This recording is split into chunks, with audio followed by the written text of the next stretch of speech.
जैसे कि हम सब जानते हैं, शो का नाम है दिल की बात खिलाड़ी के साथ। और आज हमारे साथ खिलाड़ी एक नहीं दो दो हैं। रिश्ते में बाप और बेटे लगते हैं। पिताजी जो हैं वो फॉर्मर बॉक्सिंग कोच रहे हैं, जिनका नाम है सुरेंद्र डांगी। और बेटे जो हैं वो पैरा टीटी प्लेयर हैं।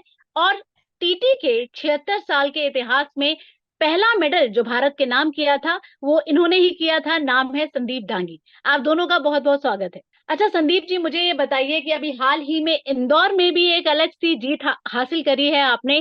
कैसा पल था वो? मैम, विनिंग तो हमेशा मोटिवेशन तो रहता ही है। जैसे जीतते हैं तो उसके बाद मोटिवेट तो होते ही है कि भाई नेक्स्ट टूर्नामेंट में और अच्छा करना है।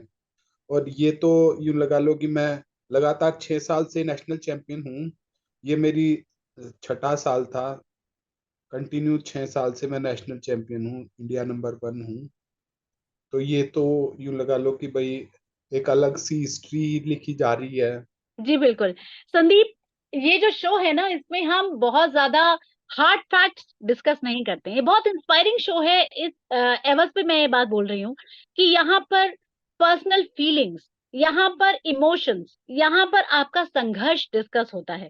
तो मैं आपसे ये जानना चाहूंगी कि शुरुआत से शुरू करिए और हमें बताइए कि इस सफर की शुरुआत कैसी हुई और क्या वजह थी। मैम, मैं पहले नॉर्मल था। मैंने बीटेक एमटेक और मैं पीएचडी कर रहा था जिस टाइम पे मेरा एक्सीडेंट हुआ। तो मैं जैसे कुछ फ्रेंड्स को छोड़ने जा रहा था, तो आते वक्त मेरा तो वो गाड़ी जैसे ही हुई तो बाइक सी 4 5 6 इंजरी होगी। ओके। उसके बाद से मेरा यूं लगा लो कि ऑपरेशन से पहले तो थोड़ा मूवमेंट थी मेरे हाथों में। बट हम्म। फिर जैसे मेरा ऑपरेशन हुआ तो उसके बाद मैं बिलो शोल्डर बिल्कुल पैरालाइज हो गया। स्टार्टिंग में तो ओके। जस्ट नेक हिलती थी और ट्रिकोस्मी लग गई थी, जो सांस की पाइप हम बोलते हैं। तो उस जो ट्रिकोस्मी लगी उसके कारण मेरी आवाज भी चली गई थी, बहुत दिक्कतें थी।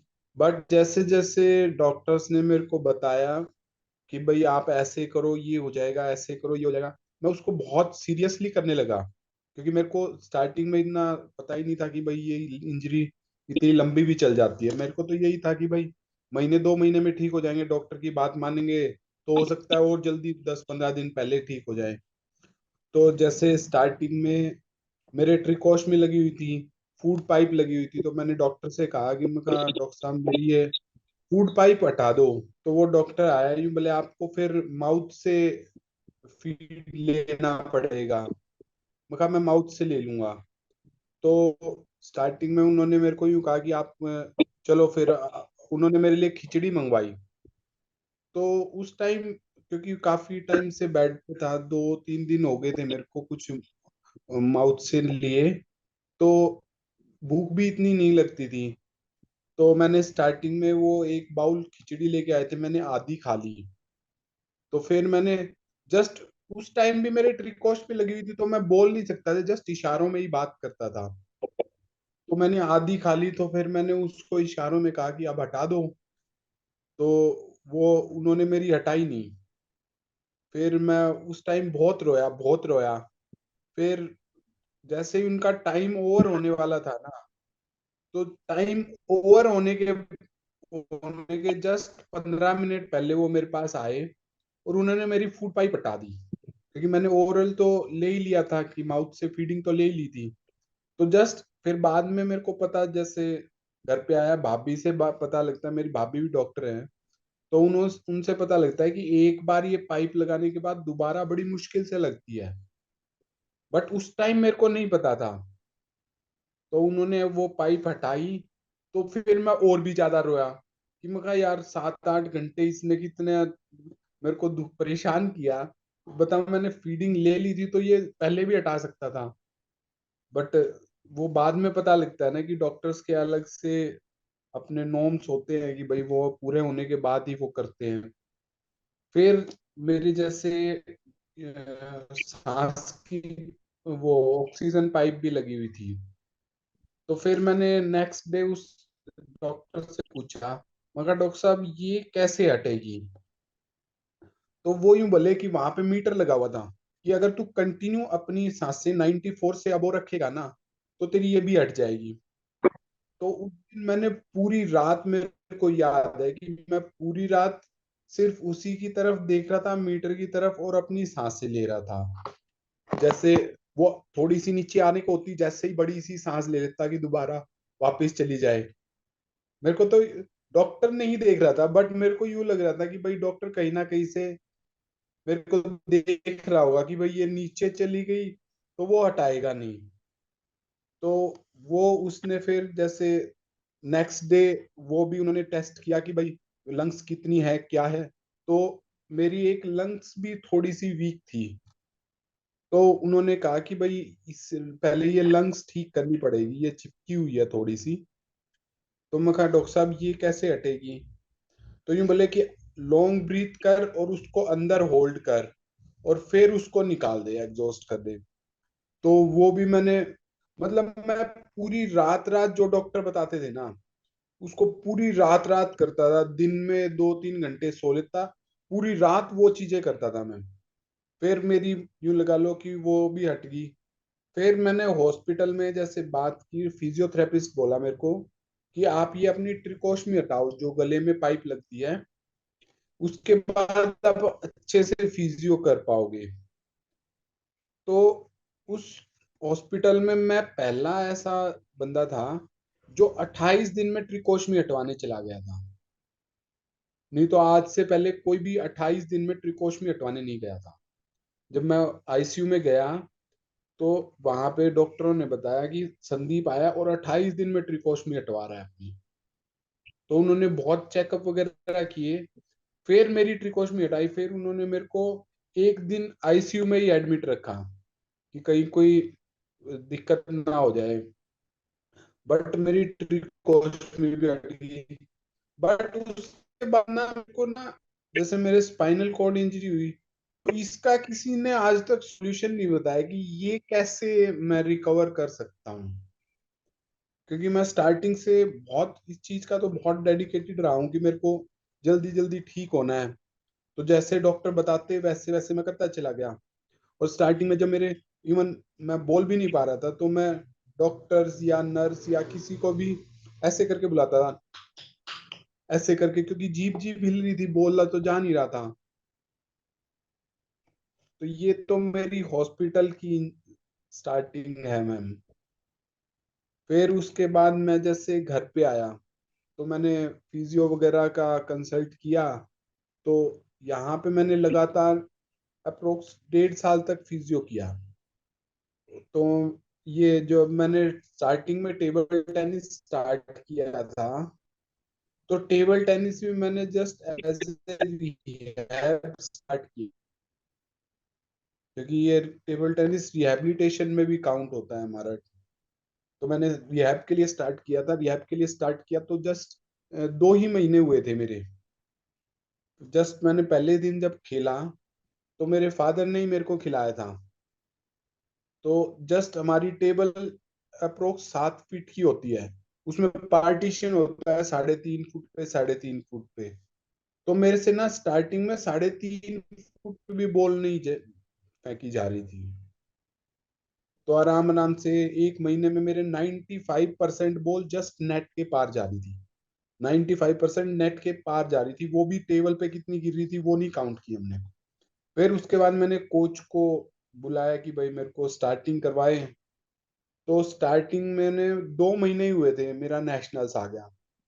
तो मैंने पापा को बोला कि पापा नेशनल आया, मेरे को कहीं से इंफॉर्मेशन मिली। तो पापा ने वो पूरी इंफॉर्मेशन कलेक्ट करके सारी जगह से पता करके कंफर्म किया कि हाँ नेशनल्स हैं। तो फिर हमने फिजियो से बात की कि भाई वहाँ कैसे जाया जाए कैसे नहीं। और एक दो जैसे सीनियर प्लेयर्स थे जिनको सर्वाइकल इंजरी थी, तो उनसे बात की। तो वो यूं बोले कि भाई फ्लाइट में अगर आफ्टर इंजरी आपने एक बार भी ट्रेवल नहीं किया है ना, तो काफी दिक्कतें आती हैं, जैसे चक्कर आना, बीपी डाउन हो जाना। तो ये सारी दिक्कतें, मतलब काफी सारी दिक्कतें उन्होंने गिनवाई। तो फिर हमने फिजियो से बात की कि भाई वहां जाना है, और इंदौर यहाँ से अप्रोक्स 1000 किलोमीटर पड़ता है। तो पापा ने डॉक्टर वगैरह से बात की, फिजियो से बात की। तो स्टार्टिंग में हम जब गए थे ना, हम 4 जने गए थे, जिसमें मैं, पापा, मेरा फिजियो, मेरा डॉक्टर, मेरा अटेंडेंट, पांच पांच जने गए थे हम स्टार्टिंग में। तो पूरी टीम लेके जाना पड़ा था कि भाई कोई भी दिक्कत हो तो डॉक्टर भी हो, फिजियो भी हो। तो फर्स्ट टाइम जब मैं गया तो मेरा क्लास 4 के साथ क्लबिंग हो गई थी। क्लास 4 मतलब पोलियो के पेशेंट्स होते हैं क्लास 4 में मेनली। और पोलियो और हमारे में बहुत, यूं लगा लो कि दिन रात का डिफरेंस होता है पोलियो और स्पाइनल कॉर्ड में। क्योंकि ओके। पोलियो तो एक तरह से नॉर्मली लगा लो, बस वो जस्ट चल फिर नहीं सकते। और होती है। पोलियो वाले क्लिपर वगैरह लगा के चल भी लेते हैं, स्टिक्स से, बैसाखी से। और उनके पूरे बॉडी में सेंसेशन होती है कि भाई उनको कहीं भी दर्द हो रहा है तो वो अपनी मूवमेंट चेंज कर सकते हैं। हमारे में तो ऐसा कुछ भी नहीं है। हम तो जैसे हमें बिठा दिया तो हमारे तो कई बार तो बेड शोर्स हो जाते हैं कि भाई हमें पता नहीं लगता कितना प्रेशर है नीचे है, कितना नहीं है। तो जैसे हम, मेरा उनके साथ मैचेस करा दिया, उनकी तो आर्म भी फुली फंक्शनल होते हैं, मेरे तो हाथ भी नहीं चलते, मैं भी शोल्डर पैरालाइज्ड हूँ। तो उन्होंने करवाया तो मेरी परफॉर्मेंस अच्छी थी, बट मैं जीता नहीं वहां पे। बट वहां से मेरे को होप लगी कि मैं इसमें कुछ कर सकता हूँ। और मेरे फादर भी साथ में थे, तो उनको भी लगा कि हाँ हम कुछ कर सकते हैं। तो हमने आने के बाद और ज्यादा प्रैक्टिस की उसमें। तो फिर आफ्टर अप्रोक्स, जैसे मार्च में था ये, और जून में जून में एशियन गेम्स के लिए ट्रायल थी। 2018 जकार्ता में जो एशियन गेम्स हुए थे, उनके लिए ट्रायल थी। तो उस टाइम फिर, क्योंकि इतना लंबा रास्ता था तो हम दोबारा गाड़ी से तो नहीं ट्रैवल कर सकते। तो उस टाइम हमने रिस्क लेके अपनी जैसे सारी चीजें ली, मेडिसिन्स वगैरह, सॉल्ट के कैप्सूल्स, क्योंकि बीपी में सॉल्ट कैप्सूल्स ही लिए जाते हैं जिससे बीपी दोबारा रेज हो जाता है। तो वो सारी अच्छा। चीजें लेके फिर हमने फ्लाइट से ट्रैवल किया। ओके। तो उस टाइम फिर मेरे क्लबिंग क्लास 4 के साथ कर दी। तो उस टाइम आने के बाद हमने काफी प्रैक्टिस की थी, तो मैंने एक क्लास 4 का बंदा हरा दिया, एक क्लास 4 का प्लेयर। तो उन्होंने फिर हम्म। मेरा स्पेशल ट्रीटमेंट किया। एशियन गेम्स की ट्रायल हो रही थी तो उसमें मेरा स्पेशल रिकमेंडेशन नीचे स्पेशल नोट बना के डाला कि भाई ये, इसने क्लास 4 का प्लेयर हराया है, और क्लास 4 का प्लेयर हराना कोई इजी नहीं है क्लास 1 के लिए। तो स्पेशल हम्म। रिकमेंडेशन डाला गया। उसके बिहाफ पे मेरा 2018 में एशियन गेम्स के लिए सिलेक्शन हुआ था। और अच्छा। उस टाइम ओके। मैं मैं पहला हरियाणा का प्लेयर था टेबल टेनिस में जो एशियन गेम्स खेला हो। अदरवाइज आज तक नॉर्मल का भी कोई ऐसा प्लेयर नहीं है जो टेबल टेनिस में नेशनल खेला हो। आपने मुझे पूरा बताया, ये रोंगटे खड़े कर देने वाला संघर्ष है। एंड हैट्स ऑफ कि आप इतने एफर्ट्स और इतना मतलब आपके अंदर हिम्मत है कि ऐसी सिचुएशंस में आप हार नहीं मानते। ऐसी ही सिचुएशंस में साथ देने वाले आपके पिताजी से मेरा अब सवाल होगा कि चलिए, संदीप ने जो चीज को झेला वो तो है, साथ में मैं आपका एक रोल जानना चाहूंगी सुरेंद्र जी, कि वो पल आपने कैसे फेस किया, कि आपको अपने अंदर भी हिम्मत रखनी थी और अपने बेटे को भी हिम्मत देनी थी। तो वो मैं चाहूंगी कि मैं दुनिया के सारे पेरेंट्स को सुनवाना चाहूंगी कि एक पैरा एथलीट का ही खाली संघर्ष नहीं होता है, उसके पेरेंट्स का बहुत बड़ा रोल होता है उसमें। बताइए प्लीज। पेरेंट्स का या ऊपर वाले जो देख रेख करने वाले हैं उनका क्या महसूस होता है। पेरेंट्स को तो इतना महसूस होता है कि बस पूछो मत। हमने कभी ऐसा देखा नहीं है, ऐसा हादसा एकदम से हमारे परिवार पे जो आया, तो हमारा तो सारा ही चेंज हो गया एकदम से। और 6 महीने ये इंडियन स्पाइन इंजरी में जब वहाँ एडमिट रहा, तो 6 महीने इसके साथ हमारे भाई का लड़का या बहन का लड़का रहता था प्राइवेट रूम में। और मैंने बाहर अपना रूम ले रखा था कि भी मैंने एक एक इनको अकेला नहीं छोड़ा कभी भी, क्योंकि मुझे पता था कि भी बेड शोर हो सकता है या कोई भी क्योंकि बिलो शोल्डर लेवल इसको कोई भी जो है ना सेंस नहीं है। और ये तो बिल्कुल वहाँ शाम को मैं इनको जो है 10 बजे से सुला के और फिर वहाँ पे रूम पे जाता था, सुबह 6 बजे उठा देता था। और फिजो वहाँ करवाते थे, फिजो में जाते थे, तो वो रूम में भी लगे रहते थे हम।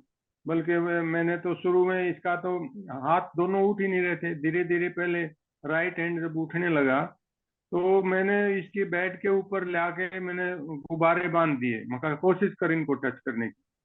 तब ये धीरे धीरे कोशिश की, और इसकी मेहनत और इसकी विल पावर जो है उसका उसके कारण ही आगे हम चल पाए। और यहाँ आज इस जगह पे जो पहुंचे हैं, तो ये सारी की सारी संदीप की विल पावर थी। क्योंकि क्लास 1 का जो प्लेयर क्लास 4 को जब हरा देता है तो वो बहुत बड़ी बात है। जैसे एक साल का बच्चा 4 साल के बच्चे को जो है इतना फर्क होता है। तो हम्म। हमारे ऊपर तो मैं बीच में एक बार इसको यहाँ लेके आया, 3 महीने हो गए थे, तो मैं सोचा चलो एक बार घर जाएंगे तो थोड़ा दिल खुश हो जाएगा, घर वालों का भी मन खुश हो जाएगा। तो यहाँ लेके आया मैं एक रात को, तो जाने लगे तब वो पल बहुत मेरे लिए बहुत भारी पड़ गया था। मैंने सोचा कि बहुत गलती कर दी, क्योंकि संदीप भी उस टाइम रोने लग गया था कि वापस फिर मतलब वहीं जा रहे हैं। तो वो पल बहुत खतरनाक था मेरे लिए भी। और मैं उस चीज को मैंने कभी शो नहीं किया इसको, क्योंकि इसलिए शो नहीं किया क्योंकि अगर मैं ही अगर डिमोरलाइज हो गया तो ये जो है ना डिमोरलाइज हो जाएगा और ये कुछ नहीं कर पाएगा। मैंने कभी भी संदीप के सामने कोई भी ऐसी बात कमजोर शो नहीं होने दी, और इसको हमेशा जो है साइकोलॉजिकली बूस्टअप करता रहा, और इसका भी हौसला बना रहा, तभी हम यहाँ तक पहुंचे। हम कुछ नहीं कर सकते थे क्योंकि बगैर इसके हौसला के। और इसने जो इतिहास बनाया है वो भी एक अजीब ही बात है कि इस इंजरी के अंदर मैं ये कहता हूँ कि 60% तो डिप्रेशन में आ जाते हैं, बाकी जो बिल्कुल। बचते हैं वो उनमें 10% बहुत मुश्किल से खेल पाते हैं। यहाँ तक पहुंचना तो बहुत बड़ी बात है। जी बिल्कुल, मतलब मैं इस बात से पूरी तरीके से अग्रीड हूँ। दूसरी चीज ये कि आपका अपना भी एक करियर रहा है एज बॉक्सिंग कोच, तो उसके बारे में हमें जरा बताइए कि ये स्पोर्ट्स का जो एक कीड़ा है जो संदीप के अंदर आया, वो आया तो आपसे ही है। तो अपने सफर के बारे में भी थोड़ा बताएं। ऐसा है जी, मैंने कॉलेज में मैं बी कॉम सेकेंड ईयर में था, और जाट कॉलेज हिसार में हॉस्टल में रहता था, तब मैंने बॉक्सिंग शुरू की वहाँ बॉक्सिंग।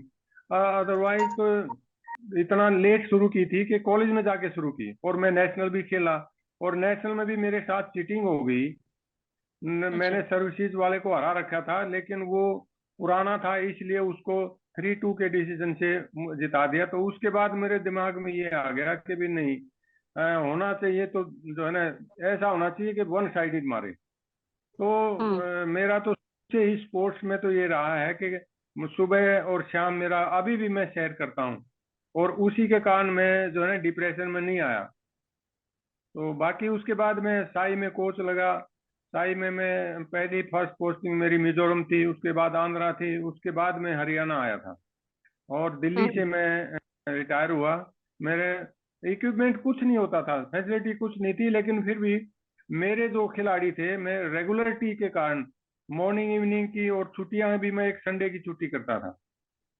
बस उस रेगुलरिटी के कारण मेरे जो खिलाड़ी थे, मेरे स्टूडेंट थे, वो इंटरनेशनल खेले, और जो इंटरनेशनल वगैरह खिलाड़ी स्टेट लेवल में थे उनको हराते थे। और इसके अंदर संदीप के अंदर ये संदीप को मैं पहले मगा चलो छोटा था स्टार्ट किया जिमनास्टिक, मगा चल जिमनास्टिक खेल ले भाई। उसके बाद नहीं नहीं मैं तो जिमनास्टिक में टेबल टेनिस खेलूंगा, तो ये टेबल टेनिस भी खेला। एबल बॉडी में ये टेबल टेनिस था, और इसने एक रिकॉर्ड पहले ही रिकॉर्ड बनाता रहा ये। एमडी यूनिवर्सिटी रोहतक जो है 32 साल से ऑल इंडिया में क्वालिफाई नहीं कर पाई थी, लेकिन ये हम्म। जब कैप्टन था यूनिवर्सिटी की टीम का, तो लगातार इसने 3 बार जो है एमडी यूनिवर्सिटी को जोन से ऑल इंडिया में क्वालिफाई करवाया। ये भी अभी उसके बाद भी कभी क्वालिफाई नहीं हुई। ये तो अपने आप में काफी बड़ा अचीवमेंट है। तो मैं ये आपसे जानना चाहूंगी अब कि आप किस तरीके का सपोर्ट गवर्नमेंट से और प्राइवेट ऑर्गेनाइजेशन से अपने खेल के लिए चाहते हैं, आप इस पोर्टल पे बताना चाहेंगे अपने ऐसा बेटे है, के लिए?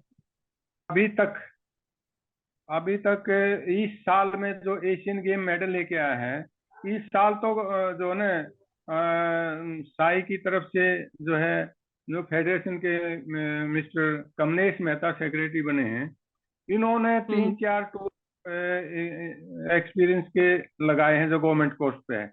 नहीं तो 2 आदमी इसके साथ हम जाते हैं, और 3 आदमियों का अपने घर से जो भी वर्ल्ड रैंकिंग बनाई है या क्वालिफिकेशन में जो मदद मिली है, तो वो सारा का सारा खर्च हमने अपने घर से किया है। और जो मेरी बचत थी, जो सैलरी थी, जो पेंशन थी, वो सारा का सारा मतलब इस पे लगा है। तो अब मदद तो अब ओलंपिक के लिए मदद चाहिए भाई।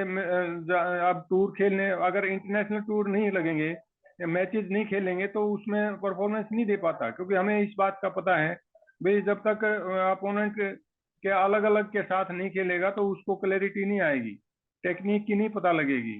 तो इसलिए बिल्कुल। और व्हील चेयर है, व्हील चेयर हमारी देसी व्हील चेयर है, इंडियन व्हील चेयर है न्यू मोशन की।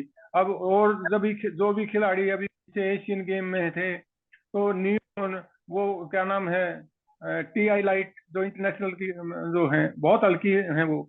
अब उन पे खेलना और इस पे खेलना तो दिन रात का अंतर है हमारा। तो अब वो जो है ना, अब मेरी कैपेसिटी इतनी नहीं है कि मैं ये खर्चा भी करता रहूं, और TI लाइट की जो है ना वो, तो कई जगह कोशिश कर की है भी, कम से कम कोई इक्विपमेंट भाई, टेबल दे दे कोई, व्हील चेयर दे दे कोई, सपोर्ट करे तो ये जो है इंटरनेशनल टूर स्पॉन्सर कर दे। लेकिन वो अभी नहीं हो रहा, तो कर रहे हैं जैसा भी है, कर्ज लेके करेंगे, करना तो है। ये जो एशियन गेम्स में इन्होंने मेडल जीता था, तो ये सरकार की तरफ से एक पर्टिकुलर प्राइज मनी भी तो मिला होगा, इसका मिला है अभी तक या नहीं? नहीं नहीं, 10 लाख रुपए मिला है, दस अच्छा। लाख रुपए मिला है। हाँ, लेकिन मिलना उसमें के। भी, अरे मेरे को 3 लाख तो मैं अपने एक एस्कॉर्ट साथ गया था, 3 लाख तो मैं अपने भी भर के गया हूँ वहाँ। अच्छा। मैं 3 लाख रुपए मैं ऑन पेमेंट गया हूँ। उन्होंने तो, गवर्नमेंट ने तो एक एस्कॉर्ट दिया था, लेकिन इसके 6.25 फीट हाइट है, 80 वजन है, एक से नहीं हो पाता। हम्म। तो वैसे प्राइज मनी इतना ही था, 10 लाख ही था? 10 लाख ही था ब्रॉन्ज मेडल का। अच्छा अच्छा। अच्छा। तो मैं ये आशा रखती हूँ कि इस पोर्टल से ही सही पर आपकी आवाज आगे तक पहुंचे, और आने वाले समय में जो पैरालंपिक्स होने वाले हैं या आगे जो दूसरे इंटरनेशनल टूर्नामेंट्स होने वाले हैं, उसके लिए कई हाथ हाथ जो हैं वो आगे आए सपोर्ट के लिए। साथ ही मैं जानना चाहूंगी कि जहां आप रहते हैं वहां का इंफ्रास्ट्रक्चर कैसा है, कैसे प्रैक्टिस करते हैं संदीप, कैसे प्रैक्टिस आप उनको करवाते हैं? मैं संदीप से भी ये जानना चाहूंगी, संदीप आप जहां रहते हैं वहां का क्या इंफ्रास्ट्रक्चर, आप प्रैक्टिस कैसे करते हो? कोई कोच हैं आपके पर्सनल वहां पर? मैम जैसे आपको पता है इंडिया में कोई भी चीज व्हीलचेयर एक्सेसिबल तो है नहीं। हम्म। तो मैंने यहाँ पे काफी अकेडमीज वगैरह में गया हूँ, तो व्हीलचेयर एक्सेसिबल तो कोई है नहीं। तो इसलिए मेरे को ना अपना ही पर्सनल कोच रखना पड़ता है। उसका भी एक्सपेंडिचर है, वो फिर ही रहते हैं जैसे मेरे घर में ही, तो जैसे वो मेरे घर पे ही रहते हैं, उनकी भी सैलरी है, सारा है, अपने स्पोर्ट्स इक्विपमेंट्स भी है, सब भी खुद से ही सब मैनेज करना पड़ता है, क्योंकि इंडिया में कोई भी चीज व्हीलचेयर एक्सेसिबल नहीं है। हम्म। तो इसके कारण सब अपने आप ही पूरा मैनेज करना पड़ता है। और डेली प्रैक्टिस आपकी जो रिजीम चलती है प्रैक्टिस की, खान पान की, वो कौन टेक केयर करता है? कोई है आपका अलग से, मैम कुछ गवर्नमेंट ने बताया है कि डाइटिशियन है आपका, आपका फिजियोथेरेपिस्ट है, आपके कोच है, आपका कोई प्राइवेट जिम है, ऐसा कुछ है? नहीं मैम, खुद ही सब सब ऐसे अपना ही है कि भाई अपने डंबल वगैरह, मतलब हर चीज मैनेज करनी पड़ती है यहाँ पे। फुल्ली फैसिलिटीज किसी भी चीज की नहीं है, और अगर हम्म। है तो इतनी कॉस्टली है कि मतलब नॉन जो मिडिल क्लास जैसे हम हैं वो बियर नहीं कर सकते। टेबल, ये टेबल है अच्छा और ये लॉबी है, ये लॉबी है, इस लॉबी में जी। टेबल लगाते हैं बस। अच्छा, तो यहीं पर उनके साथ आप देते हैं खेलने, इनके पार्टनर कौन होते हैं जो इनके साथ खेलते हैं एज ओपोनेंट? अपोनेंट तो इनके पावर नहीं है, जो भाई है इनके बड़े डॉक्टर हैं, वो भी पहले टेबल टेनिस खेलते थे, स्टार्टिंग अच्छा, मैंने करवाई है, वो भी खेलते हैं, मैं भी खेल लेता हूँ, और जहाँ इनकी भाभी है वो भी, क्योंकि पावर नहीं है ना, तो उस हिसाब से। बाकी ये कोच रखते हैं, टाइमली वो जो कोच जो है उसको वो खिलाते हैं। मैं बिल्कुल चाहूंगी कि ये बात आगे तक जाए और जो इस शो को देख रहे हैं वो इस चीज को गंभीरता से लें कि खिलाड़ी जो है, हमारे यहाँ भारत में खिलाड़ियों की कमी नहीं है, लेकिन उनका सही तरीके से नर्चर होना, उनका सही तरीके से पोषण होना, उनको सही तरीके से खाद पानी देना। जैसे हम अपने पौधों को खाद पानी समय पे नहीं देते हैं तो वो नष्ट हो जाते हैं, तो वही हमारे खिलाड़ियों के साथ है, हमारी प्रतिभाओं के साथ है, जो भारत की प्रतिभाएं हैं हमारी। तो मेरी यही इल्तिजा है बड़ी एडमिनिस्ट्रेशन से, ऑर्गेनाइजेशन से, कि संदीप जैसे खिलाड़ियों का पूरा सहयोग करें। हमारे पोर्टल से उनको ये रिक्वेस्ट करी जाती है। साथ ही जाते जाते मुझे संदीप जी ये बताइए, 5 ऐसे आपके खेल के स्पोर्ट्स के कोई टर्मिनोलॉजी है, कोई 5, कि अगली बार जब मैं आपका गेम देखूं तो मुझे एज लेमैन थोड़ी बहुत तो नॉलेज हो। इसमें ना काफी रूल्स हैं, तो 5 तो आप बड़े कम से बोल रहे हो। तो नॉर्मली 5 मैं आपको बता देता हूँ कि जैसे टेबल हम्म। होता है, टेबल से अगर बाहर चली गई तो पॉइंट चला गया। हम्म। टेबल के बीच में नेट होता है, अगर नेट में लग गई तो भी पॉइंट चला गया। ठीक। सर्विस टॉस करके करनी पड़ती है, 2 बार एक बंदा सर्विस करेगा, 2 बार दूसरा करेगा, 2-2 सर्विस डिवाइड होती है। हम्म। और बेस्ट ऑफ 5 मैच होता है ये। 5 सेट होते हैं जिसमें से 3 जीतने वाला जीत जाता है। हम्म। अच्छा, तो ये पॉइंट्स आप गिनते कैसे हो? जैसे बैडमिंटन में होता है 1 लव, 2 लव, लव ऑल, तो इसमें कैसे गिना जाता है? सेम सेम पैटर्न होता है मैम, लव 1, लव 2, लव 3, फिर 1-1-3। ये एम्पायर होता है, एम्पायर के पास वो स्कोर कार्ड होता है, उसमें वो स्कोर कार्ड हर बार मूव करता रहता है, तो जैसे वीडियो में देखेंगे तो आपको स्कोर कार्ड हमेशा दिखेगा। अच्छा, और दूसरा ये कि पैरा टीटी नॉर्मल टीटी से कितना फर्क रखता है? कोई रूल्स में डिफरेंस है? मैम जैसे व्हील चेयर के लिए सर्विस का रूल का डिफरेंस है, टेबल हम्म। टेबल का डिफरेंस है। ये दो दो डिफरेंस है नॉर्मल से और पैरा के लिए। लेकिन हम चाहेंगे कि आने वाले समय में जहां हक और रुतबे की और पॉपुलैरिटी की और ड्यूटीज की बात आए, तो वहां पर एबल बॉडी और पैरा बॉडी में कोई डिफरेंस ना रह जाए। इन्हीं शुभकामनाओं के साथ आपको हम नमस्ते कहेंगे और एक और कहेंगे कि आप जैसी कम्युनिटी को सलाम है कि ऐसे संघर्ष भरे जीवन में भी आप एक ऐसा जीवन, प्रेरणादायक जीवन बना रहे हैं अपना, जो आसान बात नहीं है। मैम एक और अभी जैसे मेरे को इनविटेशन आया हुआ है, मई में ओलंपिक क्वालिफिकेशन है पटाया हम्म। में, मई में हम्म। 23rd to 25th में। तो वहां से मेरे को इनविटेशन आया हुआ है, अभी मेरे को उसके लिए मेरे को प्रिपेयर करना है, तो इस इसलिए मैंने आपको इंटरव्यू भी किया है कि खाली हमारे तक ही नहीं, ये बात दुनिया तक जाए, लोग सुने इसे और आगे से आगे हाथ आके ये मदद के लिए आए। बहुत बहुत शुक्रिया आपका Sandeep ji and Surendra ji. Thank you so much for your time.